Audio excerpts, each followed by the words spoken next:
Excellent. We are live. I'm Justin Lomness. I'm the Lunatic Libertarian. I got to thank Kelsey Lyons Designs for this wonderful logo. Hold on, let me see if I can get I got a little too much backlight. It's gray and white. It says Lunatic Libertarian right there. That's a nice logo. She did a great job on that. Good job, Excellent work, Kelsey Lyons Design. Jason Lyons' wife from Muddy Waters Media. Excellent. I was like, hey, how much money do you need? Here it is. I need it by this date.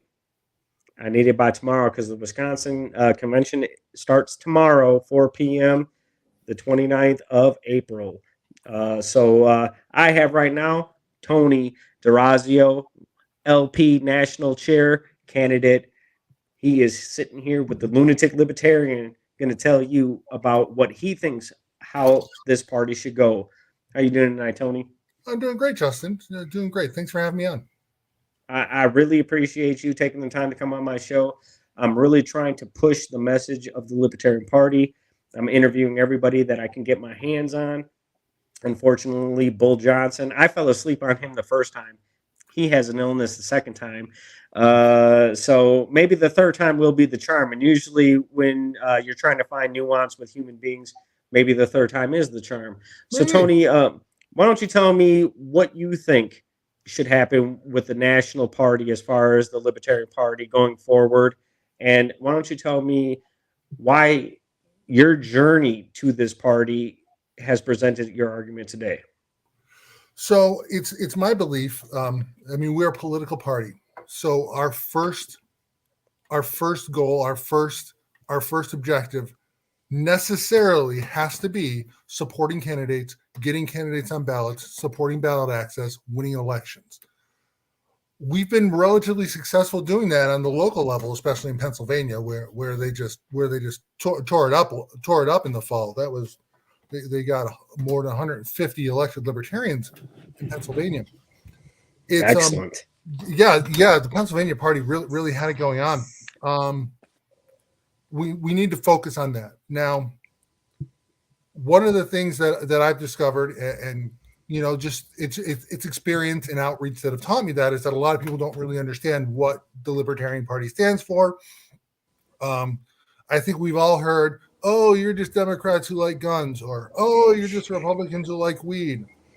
No, and we're neither one of those things. We are citizens who enjoy freedom and don't enjoy the government getting in every aspect of our lives. But telling people that and educating people on that has to be a secondary objective of ours, because libertarianism isn't really well understood, and it's really easy to co-opt it and kind of hijack the word in the United States. So that's a secondary thing that I think we need to be focusing on. And I'm not talking about broad messaging and heavy messaging. I'm talking about dumbing the messaging down, simplifying it. We have a beautiful platform that is short and sweet and doesn't go into the ridiculous detail that the Democrats and Republicans go into with their platform. It literally 100-page long platforms. We've got like a 3-pager. And we hit all the same points in just so much simpler terms.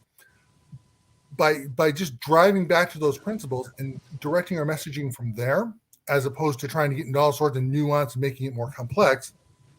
One, we're educating the public in a much simpler way. Two, we're making a broad enough liberty message that a candidate can take and adapt to his own local circumstance. For example, a candidate in upstate New York is not going to have the same concerns that even a candidate in Queens will have, or a candidate in Georgia, or a candidate in Minnesota, or in Wisconsin. They're just completely different local concerns, but all of them there's local applications of liberty in our platform in every single place.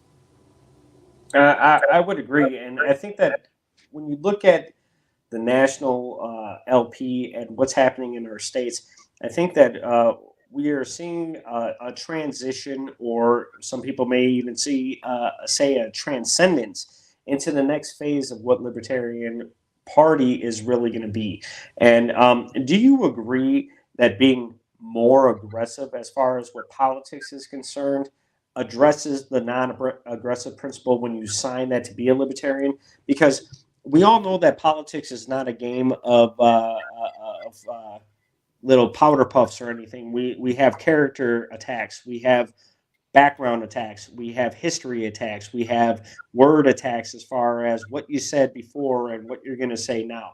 Do you think that the Libertarian Party should address these things as far as what is being secularized as the human race, or do you think, as far as the United States and the Constitution, that that shouldn't even matter? When we talk about human beings in the United States that participate in society, we are all encompassed under that banner as far as human beings. Sure. So I'm going to speak to you from a party standpoint, and I'm going to speak to you from a personal standpoint as well, because I think those are two very different answers. And I'm going to start with the personal standpoint. If somebody is making a character attack, a background attack, a historic attack, whoever's being attacked has the right to defend themselves and should, in some cases, or make that decision for themselves. If they want to say, okay, I'm ignoring that attack, that's fine. That's their decision to make. Correct. And there's nothing wrong with doing that. I don't think that the Libertarian Party should be engaging in personal attacks on people. I don't think our officers should be engaging in personal attacks on each other. I think that is a detriment to liberty. I think it really is a bad look for our party, and we have to remember that we're playing with liberty here, but we're also playing in a very crowded battlefield with two gigantic players who are going to look at any reason to discredit player number 3. And by engaging in those personal attacks like that, we're making ourselves look bad. Now, we're a small fish in a really, really, really big pond. We're the largest of these small fish, but we're still a small fish. Correct. So the analogy that I've used in a lot of places is that we are a lemonade stand selling the best lemonade with the best lemons. The Democrats and Republicans are Walmart and Target. They have huge marketing power and can crush us, but we have the best lemonade. We need to take these lemons and make the lemonade, not throw them at each other. We need to take our stones and throw them at the cult of the omnipotent state, not at each other. Throwing stones at each other is making us look bad. Correct. Like I said, we are lucky enough that we are in a position where, and this is the only case where I say, oh, we're small, so nobody notices. And there is some of that going on. But when we have, but there are cases where, especially when we have candidates or officers that make people look really bad. I think we all heard some news yesterday about Cliff Maloney getting arrested. That made national news. That was a big deal. That makes us look bad. Bad behavior makes us look bad. Being jerks online makes us look bad. We should be presenting ourselves in the best possible light. We can certainly attack ideas and should attack ideas, but attacking people, making personal attacks, it's not a good look for us. Correct. And it's especially with people that are ready to counter those attacks with wisdom and knowledge, especially in personal experience. The thing is that we have keyboard warriors out there that are talking and saying things online. We have people in political parties that are political party warriors and saying things regardless of where it is being obtained from, whether it's online or television or national news or whatever. We understand that there's a game being played here. What is your mission ready statement right now to the Libertarian Party to be national chair? What's my mission statement? Let's join together and fight against the cult of the omnipotent state for a world set free in our lifetime. Let's take these great libertarians that we have all across the country and put them in places where they can actually make a difference. It's just that simple. I would say that's a holy shit statement. Yeah, that's a holy shit statement. That's saying that we're going to put people that have the experience, the knowledge, and wisdom to use that experience and their skill sets to make the Libertarian Party more of a Libertarian Party by being all inclusive, all encompassing, and being beyond the pettiness for hierarchy because everybody wants their names in lights. I will say. Well, there is some of that, and we are and I'm going to continue coming back to this. We're the third largest political party, but we're a lot smaller than number one and number two. So there's that opportunity to really shine, and there's two ways to do it: either be the loudest jerk in the room, or go out there, get work done, shake hands, shake the babies, kiss the hands, do the outreach, let the work speak for you, and not necessarily the I don't know, bad words you say online. I would say let's not play the character of a politician and be that person. Well, sure. No, there you go. That's a great way of putting it. Let's not play the character. I think that's a great slogan. I'm not playing a character. I'm the person that is a servant to the people. And one thing libertarians pretty much agree on is that you are a servant to the people. Now, the information that the people have to justify how you are going to serve them is up to debate, I would say. Sure. So I like how you put that, because I think even the officers, even these people that are running for officer, me and my opponents, and I know you've spoken to a couple of them and are going to speak to a couple more.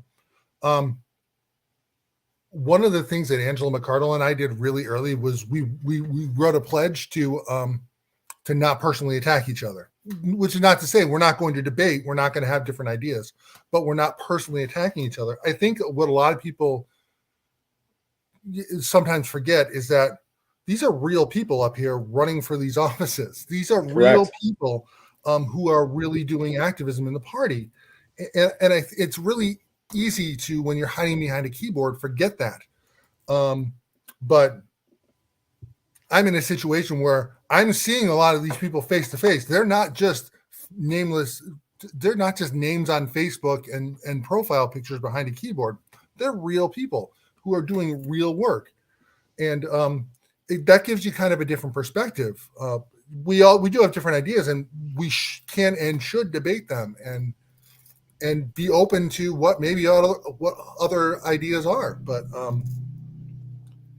personal attacks, it's not really congruent with liberty. It's just not. I said on one of the streams the other day, I was like, yeah, I'm going to get all my PIs out and I'm going to investigate everybody that's registered as a libertarian just to make sure that I know who is in my background so that I know. And it is a ridiculous statement. It's a lunatic statement. And that's why I made it, because it's quite ridiculous. If we wanted to look in everybody's background without context, you don't know anything. Sure. Myself, I'm a felon. And if I were to explain my case to you versus you seeing it online or anything like that, it'd be two different stories. So being a real individual, like I tell a lot of people online, if you want to come see me and if you want to have some aggression, here's the address of the boxing club that I attend. All you have to pay is $50, grease up, glove up, and then we can have a conversation without any words. So if when it comes down to it, who is the person that's going to have the umption behind them to actually want to get stuff done? And this is one of the platforms that the Mises Caucus is currently running under. Well, sure. And even in the case of a caucus, I don't like to think of them as a monolith. I know that there is some group voting that goes on there, and I've actually seen some of that group voting that goes on there. And I don't disagree with their approach. I think that there's a lot of things that need to happen that when it comes to politics doesn't apply to the NAP. And I think that a lot of libertarians want to apply the NAP across the spectrum. And I don't think that really applies. No, I agree. I agree.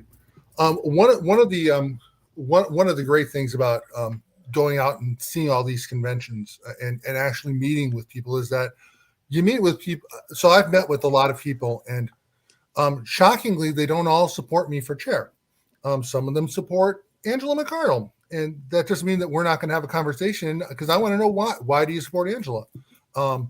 one, why do you support Angela? Two, when I beat her in the first round, can I be your second choice so you can? So I can absolutely, and I feel like I'm a lot of people's first choice, but I'm also a lot of people's second choice if they support another candidate, because I'm so willing to work with everybody in this party. If you want to work for liberty, let's work together. We're going to be stronger together. Where the Mises Caucus and I differ are in strategy. I mean, they're very much about bold messaging and running hyper local candidates plus president, which doesn't always work. I have a slightly broader approach on candidates and a slightly different message on messaging. Mine's much simpler. There's his bold bordering on edgy. Mine is bold bordering on bold. And bold and edgy are just not. Bold can be edgy can be bold, but bold doesn't have to be edgy. And a lot of times, edgy isn't all that bold. It depends on what kind of attention you're trying to attract, really. Right. Yeah. So, there are a couple of candidates who have made some really edgy statements, and I'm not gonna, and I don't want to put judgment on any of them. I really and truly don't. Whether I agree with them or not, it doesn't matter. But it's edgy statements that don't necessarily advance liberty. But there are certainly edgy statements that do. And there are some statements that I might see as edgy. I'll give you an example of this one. When the vaccine passports came out. Complete horseshit, in my opinion. Oh, yeah, mine too. If you look at what the National Party put out for that, by the way, I wrote it. And there's a lot of really reasonable problems with it. Not the least of which is I'm supposed to be able to control where my medical data is, and I'm supposed to know where it is at all times. And those passports, obviously, they just completely obscure that. There are so many problems with those. And there are many reasonable ways to put that, and there are many bold ways of putting that. And then there were a couple people who put out this is like wearing the yellow star from the Holocaust. That's not my style of messaging, and that turned a lot of people off. But it also turned a lot of people on. It did. There are a lot of people who said, "Wow, that I didn't think of it that way. That's great messaging." And there are a lot of people who said, "Wow, that's terribly racist messaging." And it's very strange talking to people who that actually resonated with and who thought that was bad messaging. For example, I have a couple of Jewish friends who said, "Yep, that's exactly what it's like. That's great messaging." And that really surprised me when I heard that. Not everybody needs to be messaged to in the same way, but there are edgy ways to advance liberty. But there are also bold ways, fact-based ways, and those tend to be more broadly effective. I would say more acceptable, not more effective, but it's more accepted of a message pass that it's a message pass that people can have a nuance with, right? Because if you're talking about branding slaves versus one slave trader versus another, if you're talking about branding your fraternity into your arm because you belong to one college or another, and Right. so on and so forth, you can see the branding that I have on my arms and stuff like that. It's internalizing the message that it is trying to broadcast. So when we talk about how much information that you're willing to receive as the national chair, how much of a voice is every state going to be to Tony DiRazio? I'm sorry, DiRazio. It's okay. I answer to both. My apostrophe makes my name impossible to pronounce. I get it. Don't worry about that.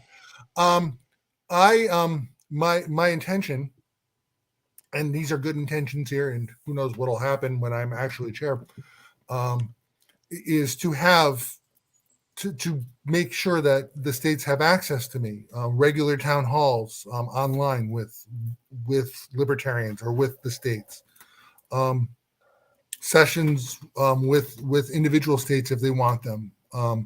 There are really easy ways to do this. There are the LNC meetings that happen 4 times a year. Great, come meet the chair some evening. During that meeting, come meet the chair in person, and we'll have a conversation. Zoom has made this very easy to do online. We've all gotten used to these these Podcast and video interactions, I would say.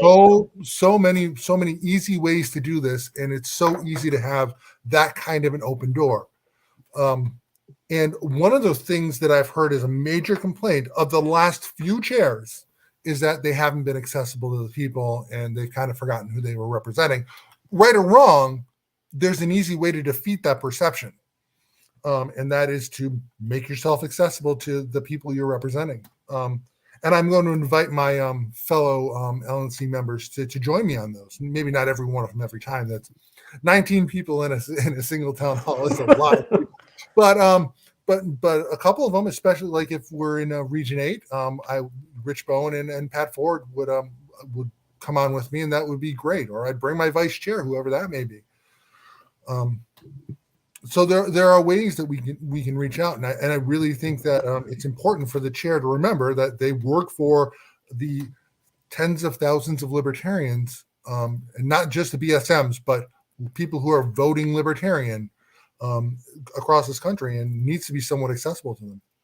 I have to contradict the last thing that you said, because I've met a lot of people that I didn't know.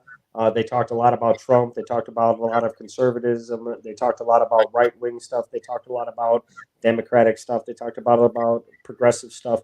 And they actually voted for Jorgensen and Cohen on the 2020 ticket.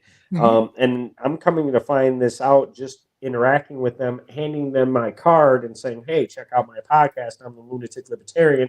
And they're like, "Yeah, I voted for Joe and Spike, and the result wasn't really what I thought it would be." But I said, just remember, if you continue to vote that way, it will happen, because more and more people will join what you are thinking, and what your outcome is, what you want it to be, as far as being a libertarian, and as far as your community and what you want is your individual output in life. And I need to correct something that I said a little bit earlier, and I'll come back to saying it the other way again. I keep calling us the third largest political party in the country, but we're really the fourth largest. Number one is unaffiliated. People who are either registered with no party affiliation or independent, or however your state puts it, or Correct. people who aren't registered to vote at all. And people that don't vote at all. Right, exactly. Those are the biggest groups, and those are audiences where we could really make an impact. As chair, in some ways, I'm going to be the figurehead / face of the party / person who is expected to give the response to the State of the Union, although let me come back to that in a second. But the reality is, we are such a big tent, no one person could represent that. So I mentioned the State of the Union response, and Whitney Bilyeu gave a response that was not well produced, but pretty principled. It was a good response. But my question is, why did Whitney give that response? Why didn't Larry Sharp, Shane Hazel, Dave Jones, Michael Wilson, Ricky Dale Harrington, Natalie Bruno, or any number of prominent candidates give that response? That's a great platform for us to be promoting candidates, for us to be promoting libertarianism across the country. And I think it was a missed opportunity. Do you think that now that you've represented that, or you've said that, there could have been a collective video produced, very mildly as far as cost, I'm sure, and it would just been an all-inclusive, here is the Libertarian Party, and here are our candidates, and this is what we think of this statement by our president? I think that's a great idea, and it wouldn't be that difficult to put something like that together. I've had conversations with a couple of libertarians who have experience doing this type of thing, and we're more than willing to put something together that would be better produced. I thought it was a great message. I watched the video. I thought it was a great message. You message have to have the attention, though, to look at somebody in the mannerisms of which she's speaking. You cannot take into effect the body language and be offended by someone that's not talking like Obama, who took his mannerisms from Malcolm X, JFK, Martin Luther King. He took his pauses, his tones, everything. He was conducted to perfect speech. And that's why everybody was hypnotized for 8 years. Yeah, and yeah, I don't want to disparage Whitney's message or her delivery, because they were both great. The problem was presentation and what could have been a greater opportunity for us as a party, and also the thumbnail of her laughing that introduced it. So this is what was it. See the libertarian response to the State of the Union. That's not a professional method. There are more. We really have to make ourselves more professional as a party. Like I said, we have the human being we have the human being error thing going for us to where we can still relate with everybody else. I think that's something that can be marketed as, hey, shit, I don't get everything right, but I'm willing to admit it. Yeah, no, I would agree with that statement. Yeah, I think that's absolutely. And we're still, we're a 50-year-old party, but really, we're learning. We're still learning. We've really only stepped up onto this big stage since the 90s. So we say we're a 50-year-old party, but we've had to reinvent ourselves a couple times. We've really stepped up on this big stage. We're coming near the end of another renaissance, and hopefully coming on to another one. I hope. I know Ron Paul brought a whole bunch of people in the party. Gary Johnson brought a whole bunch of people to this party. Spike Cohen brings a whole bunch of people to this party. I certainly don't want to disparage the voices now. There are people in this party who are bringing people in. And it keeps growing. It keeps growing, and it keeps growing. Yeah, yes, we do. But we are still learning. We're starting to become a more professional organization, and that is one of those things. I'm really happy we had a response to the State of the Union. That's great. That's something I haven't said. It's great that we did that. We should be doing that every single year, and we've done it for the last 2 now. We need to keep doing that going forward. This is what the big parties do, and we need to behave like we're one of the big parties, even if we're a lot smaller, because that's the stage that we're supposed to be competing on. Take the initiative. Like if you're Tony DeRazio, or you're Andrew McArdle, or you're any one of other libertarian, Chris Emling, or Andrew Kennedy, or Jacob Vandenplas, or any other libertarians that are out here, you are taking the initiative and get your message out there. Don't wait on anybody. I always say that libertarians should be unrelenting for liberty with the David Goggins mentality. And I hope that is something that it's get up off the couch. I'm not waiting on anything. We're going to get this done, regardless if it takes 200 miles or 500 miles, or my legs are broken, I can't walk, but I'm still pushing through. And it doesn't matter what anybody's telling me. Oh, you're a pile of junk, or you did this wrong in another lifetime before you reached, the intellectual level that you're at now, because it's all evolutionary. Nobody's going to think like a 12-year-old unless you're a 12-year-old. Nobody's going to think like an 18-year-old unless you're an 18-year-old. Nobody's going to think like a 40-year-old, but it depends on your experiences of which level of intellect that is a nuance to other human beings. So we need to find that commonality and stop getting so specific. Just be a human being and be a libertarian. Don't just do the things that you think is best, and be all encompassing. And critical thinking declares that you need to be there needs to be some kind of what do you say there needs to be some critique there, because it's not all inclusive, because this is not a party about one individual. It's a party about 330 million individuals. Yep, it sure is, and I think that's a great way of putting it. That reminds me of a story that I don't actually tell very often, but it kind of applies here. In the coming back, I live in New York now, but I grew up in Connecticut. So I think most of us remember the Sandy Hook massacre that happened, where a bunch of school children were killed by a guy who stole his mother's AR-15.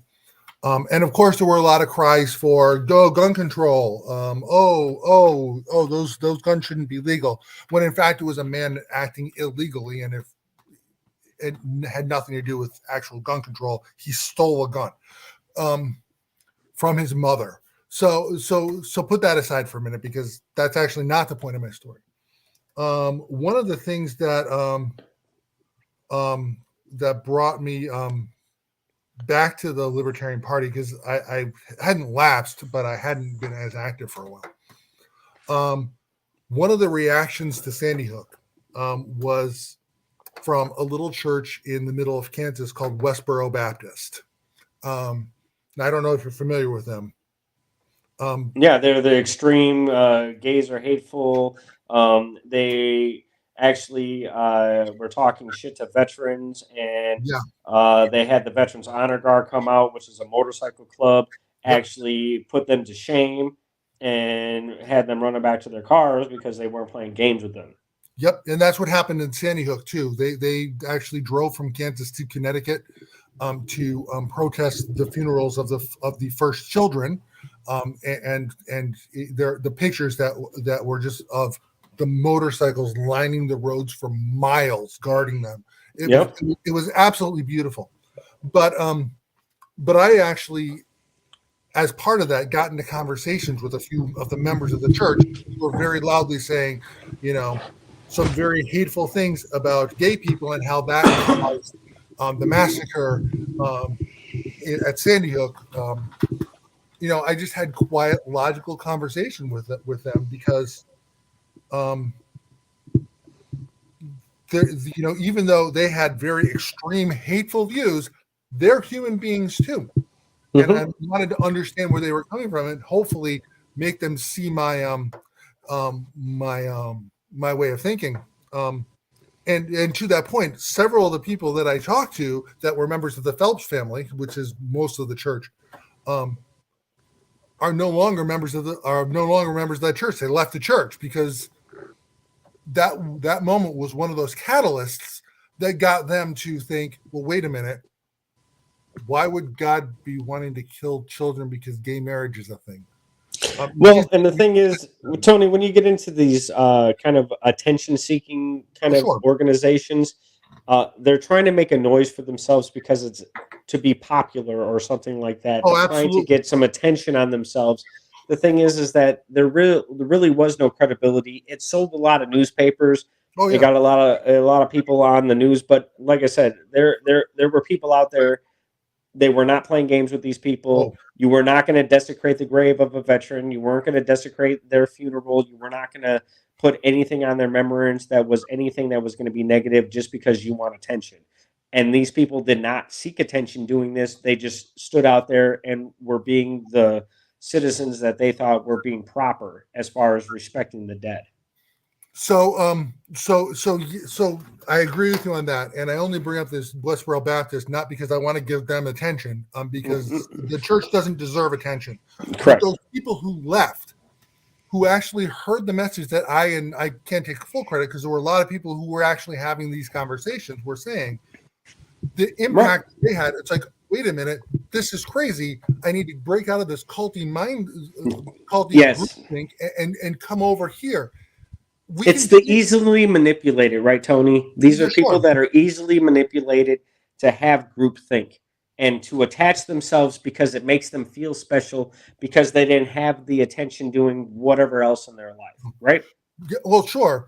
And but in this case, so you have people who are just sitting there screaming Bible verses back at me, and I'm sitting there going, okay, here's giving them a quiet Bible verse back to them. And also talking to them about how, hate and Christianity don't mix. This type of approach, this calm approach, this I'm not going to scream at you and attack you approach. I'm going to make you question how you think about things approach is something that we should be using in the Libertarian Party, because we're getting the same screaming from the Democrats and Republicans. It is a similar type of culty mind speak, a culty mind thing. And by screaming back at them, we're not going to get anywhere. But by reasoning, having these reasonable, calm, respectful conversations, you know what, you're a fine person, but I don't agree with what you're saying.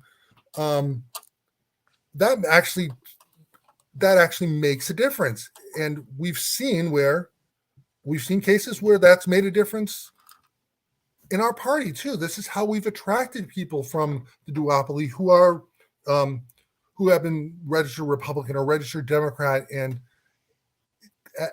holding political offices at the national level. We didn't get Justin Amash because we yelled at him that he wasn't a real libertarian. We got Justin Amash because we were promoting liberty. We didn't Right. Love him or not, and some people don't. He's a member of our party now, and he is a member of our party who was a congressman. We didn't get Brandon Finney to join our party because we screamed at him that he wasn't a real libertarian.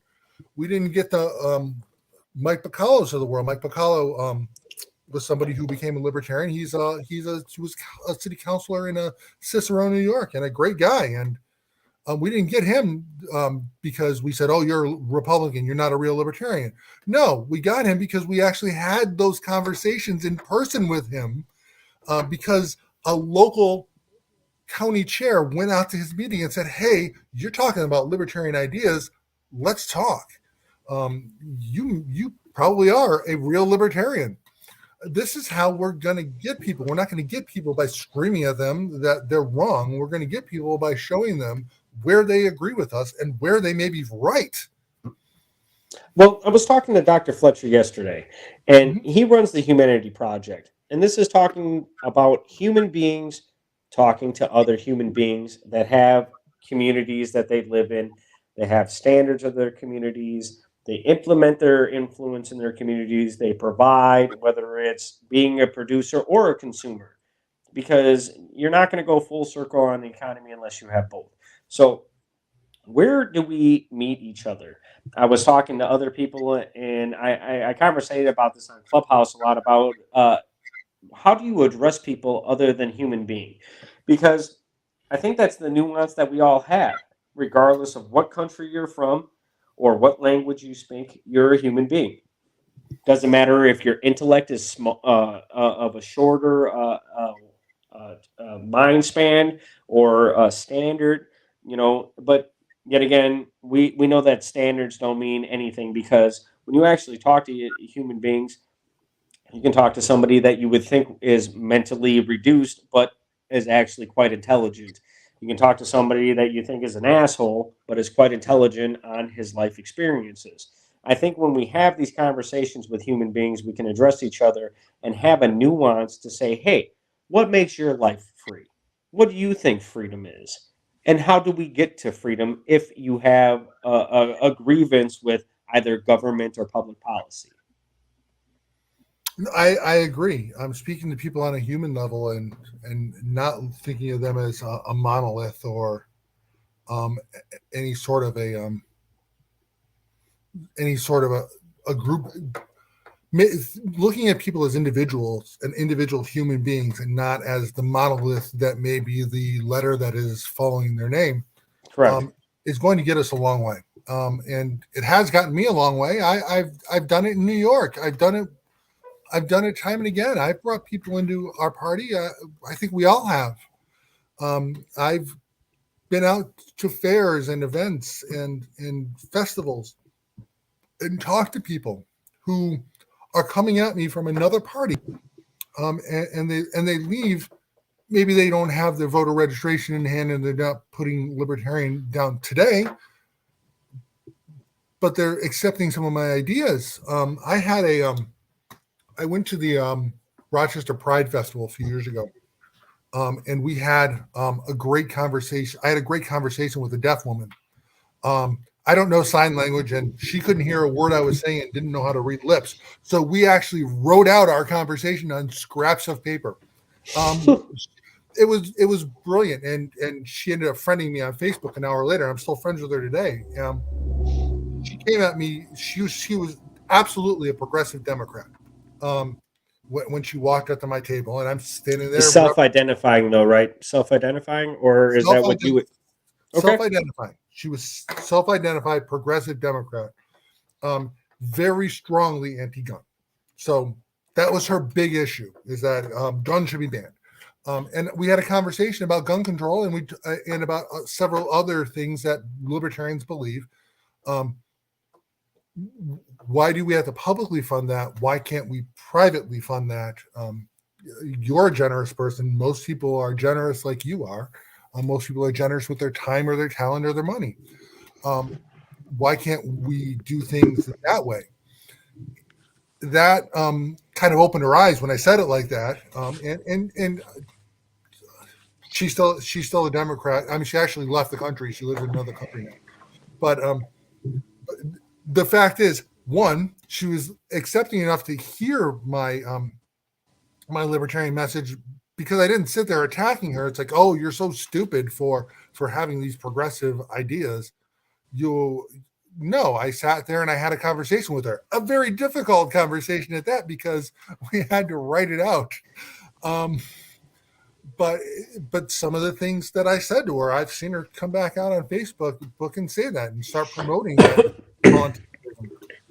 Start promoting the community aspect. Even if she isn't a full libertarian, she's starting to internalize some libertarian ideals. Well, I think one of the things that we have a disconnect of, and maybe this is just my interpretation, is that what I'm saying is that there's a lot of people that still vote libertarian, but they may not be registered libertarians. Mm-hmm. I think that we have a lot of Republicans and Democrats that find the nuance and say, hey, these two parties aren't actually producing what I want. I'm looking at the other content that this party is producing. Here it is. I think when we look at security, when it comes to a vote, and when it comes to programming as far as our security for a vote, it's something that people think is just, oh, well, it's either Republican or Democrat. There's no Green Party, Communist Party. There's no Libertarian Party. There's no any of this. I did a study with my high school back in 2000 that said that most people actually draw the line right down the middle. They're mostly moderates, because you agree with the right and you agree with the left on some principled issues. And then you say that, hey, where is our common ground? Do you think the Libertarian Party can meet a common ground with other parties to get agendas passed if they actually get elected to office? We can, and we do. We do this all the time. We have a lot of elected libertarians across the country. Very few of them are in a majority on their town boards or in their state legislatures or on the water boards. But they still get stuff done because they have to build those coalitions, because they have to find that common ground. And you're right, a good amount of the electorate is in the middle. And it is really easy for us to find common ground with those that sit in the middle, because they're in the middle for a reason. And a lot of that reason is usually because I don't want the government involved in this piece, or I don't want the government involved in this piece. Hey, we don't want the government involved in any of those pieces. Come on over. We should be really screaming about that. And we do. Our elected libertarians do that because they have to, or we wouldn't get anything done. It's not like Trish Butler is sitting down just screaming that taxation is theft and people aren't real libertarians. It's not like Sasha Cohen is out yelling at the roads. No, these people are getting stuff done. And they're not doing it by sitting in a vacuum and being correct fierce libertarians. They're doing it by finding common ground with Democrats and Republicans that they happen to be serving alongside. Yeah, I think when we start screaming out at people of, oh, you're this, you're that, you're this, you're that, we need to find the common ground. I'm going to say it right now. Libertarians, human being, common ground. Then let's get into some political spectrum. As the LP national chair, you're trying to recruit 150 million people to vote on a presidential election in 2024. Okay? So you need to get all those people that don't vote and get them to vote for the Libertarian Party. They probably already think they're libertarians, but they haven't seen the party on a mass scale. How are you going to get that done? Well, the first thing I'm going to do is I'm going to put our platform first, our principles first. If our principles aren't speaking to the electorate, if our principles aren't speaking to those people who are voting, who who are libertarian and don't know it yet, or think they're libertarian but are scared to vote for it, nothing's going to. That's number one. Number two, I'm going to take some of this national platform that we have, some of this national exposure, some of this national audience that we have, and take some of that power, because we do have a little bit, and give it to the candidates that we have, not just because I want to build up candidates, but because I want to make us look viable. We need to make sure that our candidates look like they have a strong national party behind them, and we can use that national platform we have.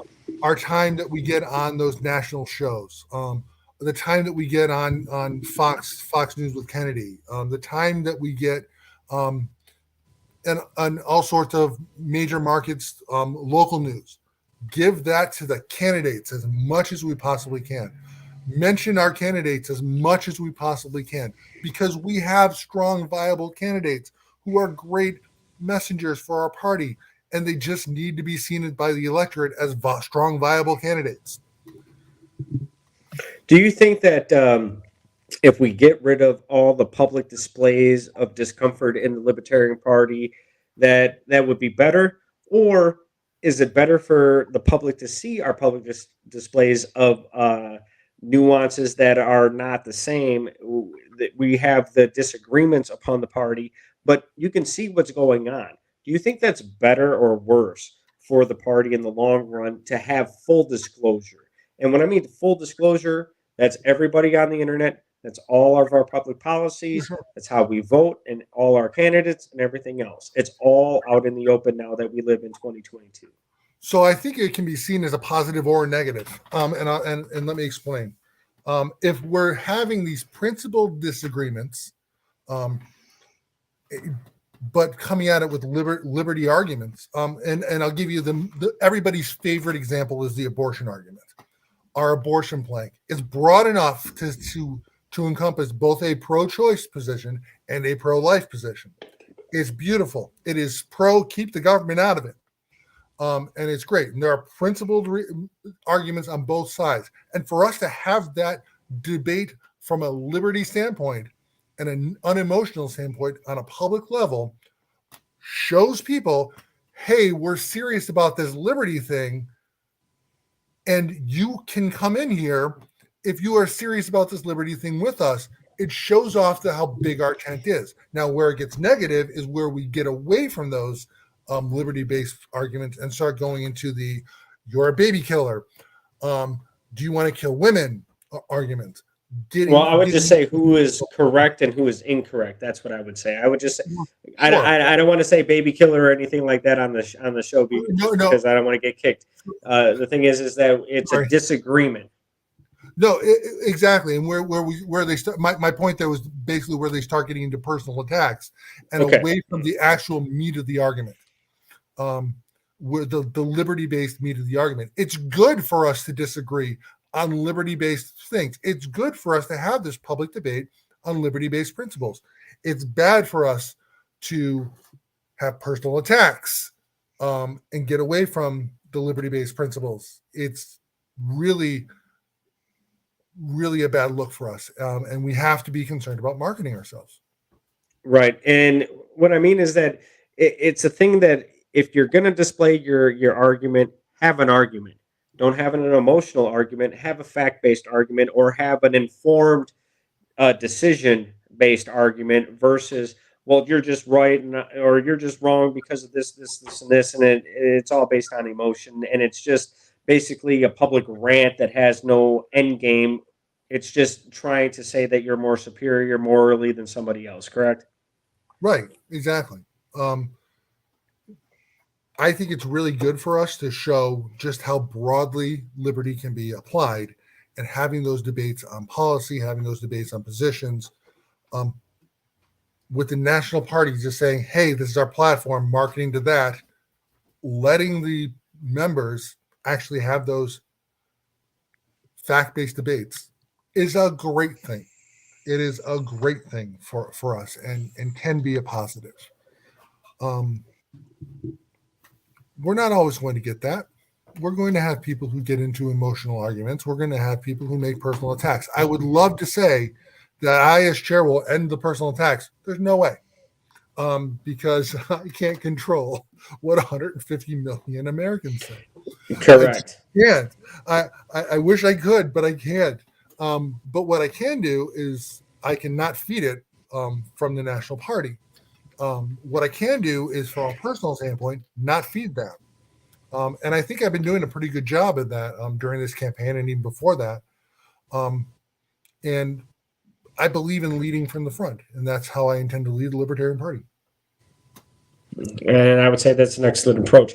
I would say that I would increase messaging to say that there's some umption behind the message to say that we're going to be here, but just because you think we're a part of the non-aggression principle, if you want to come aggress us, we will be standing here waiting for that. I would say that's a point that people, as far as like myself, it's something that people want to see. They want to see libertarians going after our oppressors, which you've been saying for 50 years is the government. Let's see you go after it. One of the greatest things Spike Cohen did is start adulterating the ATF, start adulterating the FBI, and just absolutely blasting them on social media. Uh, yeah, I love. Spike Cohen has a unique platform and a great approach where he can actually take a big news story and one, bring some attention to it, but also two, ratio it right away. He does a beautiful job of that. Just by making comments that get more eyeballs than the original post do. Yeah. So he's doing a fantastic job. He's got a unique platform. And speaking specifically of Spike, I wish the National Party would utilize him more. I wish the National Party would embrace his style of messaging more, and not just him. He's just been one of the more prominent libertarians over the last, I'd say, 5 years or so, who's doing stuff like that. He's not the only one, but he's using his platform to actually make a difference. Absolutely. I follow Spike. I pay for my membership to Muddy Waters. I love them guys over there and gals, and Yep. whatever pronoun preference you so choose. Um, beyond He's that, it is what it. As a human being, I appreciate every human being that's over there. oh yeah. What's going on here in the United States, as far as our political spectrum, we can see that the duopoly is not doing anything for us. They're playing the same damn game over and over again. More and more people are becoming informed about it. I will not use the term awake or woke. I refuse to. It's a language that's been actually bastardized by the progressives and other influencers that I would say is absolutely just ridiculous. I would say that being informed and having an informed decision, regardless of what decision you actually make, if it is an informed decision as a human being, you're doing a better service to yourself and everybody else around you. Amen. Amen. And We got about 10 minutes. Let me know what your pledge is that Angela and Chris and all your other opponents can't do. What is Tony going to do for the LP national chair? well, one of the things I've been talking about is giving our party a new beginning. And I think what we've seen over the last year. Let's call out the elephant in the room. We've seen a lot of heavy infighting in our party. Mm-hmm. On public display. On public display, absolutely. And because we tend to operate in an echo chamber, that public display is not quite as public as we think it is. Thank God. But it will come to light in 10 years if you do come to power. So. Oh yeah, but yeah, let's count our blessings that that's the case now. Let's not let it proliferate. So what we've been, how it's been portrayed a lot is that you've got this group of people who happen to be the members of a caucus who love Austrian economics, want to take over the party. And then you've got this people over here who are, whether they like Austrian economics or not, is immaterial. They don't like that group of people who like Austrian economics. who want to take over the party and they want to expel those people from the party. Then you got this group of people here. And this is a forgotten group. And I'm telling you that this is the biggest group because I've talked to every one of them. And some of these people in this group even say that they're part of this group or part of this group publicly, but really they're part of this group. And I'm saying it publicly. Most of us just want to get stuff done. We want to win elections. We want to get candidates on ballot. We want to change hearts and minds in the United States. And the only way we're going to do that is by having a leader who can work with these people who are not going to give up their views, who can work with these people who are not going to give up their views. There are, and you're going to hear people say, "Oh, but they're a bunch of bigots. Oh, but they're a bunch of progressives." Okay, you know what? Whatever. It's fine. A character assassination. It has nothing to do about principle. No, exactly. And one, those terms tend to be way overused. Two, those terms tend to be applied only to a very small and vocal minority. Are there a few people over here and over here who shouldn't be in our party? Sure. And by directing our messaging to the principles and not to whatever they're talking about, this isn't going to be a party that they're even going to want to be a member of. Correct. And then the libertarians that are sitting over here and over here, I'm kind of mirrored on the camera. It drives me nuts. But those libertarians, even the ones that are closer to the edges, are going to be working with those of us in the middle. Yes. Yep. And I can tell you that I can do this because I did it in New York. When I was chair of New York, we had a deep divide in our party between people who backed one way that we were organizing the party and people who backed the other way we were organizing the party. And I had only a few months to bring us together so we could have an organizing convention. And I did it.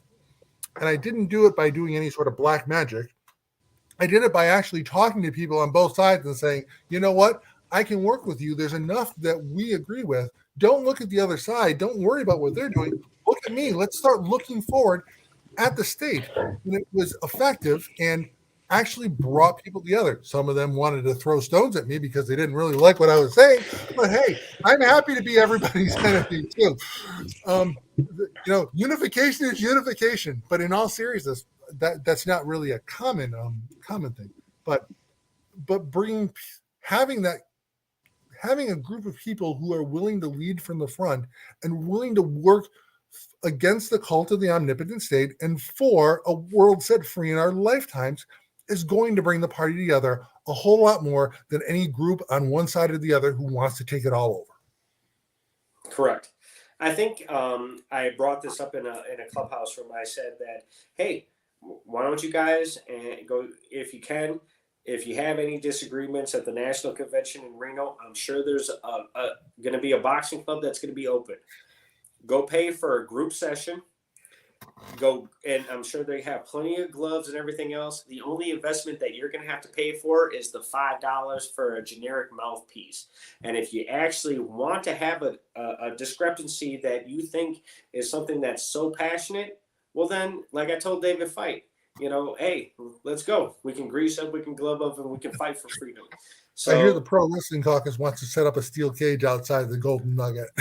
Anytime, man. The thing is that there's a lot of people that talk about it. I actually train for it. If you want to be about it, let's be about it. I told Bootleg, you may be 6'6" and over 230 or 260. I'm 5'8", about 200 pounds. I will get you on cardio, and trust me, it's only going to take me about 3 rounds, and you're going to be done, man. So your height and your size is only an illusion. Just remember that. Well, I'm also 6'6", so I can look Chris right in the eye and have done it. I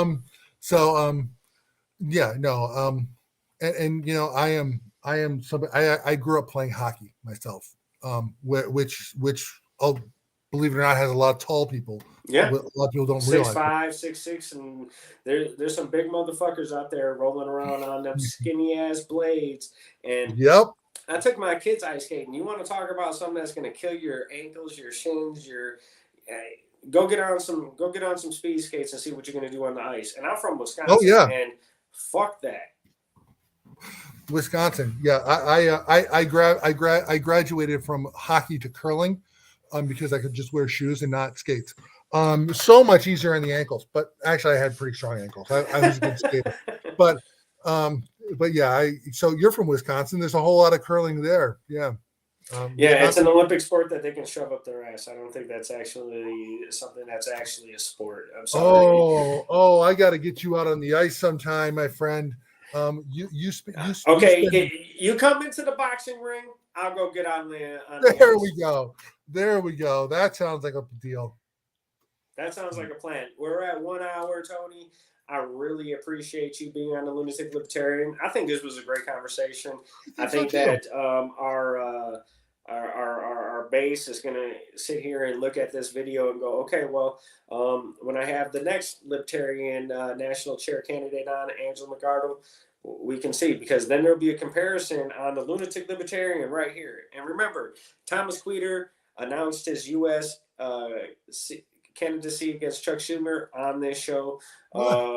We have Jacob Vandenplas. We've had Chris Emlin. We had Tony DeRazio. We've had Andrew Kennedy. We've had a lot of libertarians on this show, from the people that are running for local offices, national chair seats, and we're just going to keep it growing. I really appreciate you, Tony. I will welcome you anytime on this show to push that message. It's a really great message. I think that we have a lot of nuance there. I think that libertarians are really starting to get these campaigns out of the way, and we're going to see what the direction we're going to go for 2024. Justin, I really appreciate you having me on. Thanks for doing this. I love having these conversations. I would welcome anybody who is interested in learning more about me to go to Tony4chair.com. That's Tony the number 4chair.com. Yep, I see it running on the ticker too. And there's ways to contact me. There's ways to send me a buck or two if you want to help me actually get my message out. All my socials are listed there too. So I got your Facebook page sitting there. I got your campaign website going there. Yep, Tony DeRazio, Libertarian National Chair Candidate. Vote Reno 2022. I'm the Lunatic Libertarian, Justin Lomness, and we are out. Tony, please stand by after we end the broadcast, because I got a couple more questions that I want to talk to you about. Yep, no worries. Peace, ladies and gentlemen. Get out there. Be free.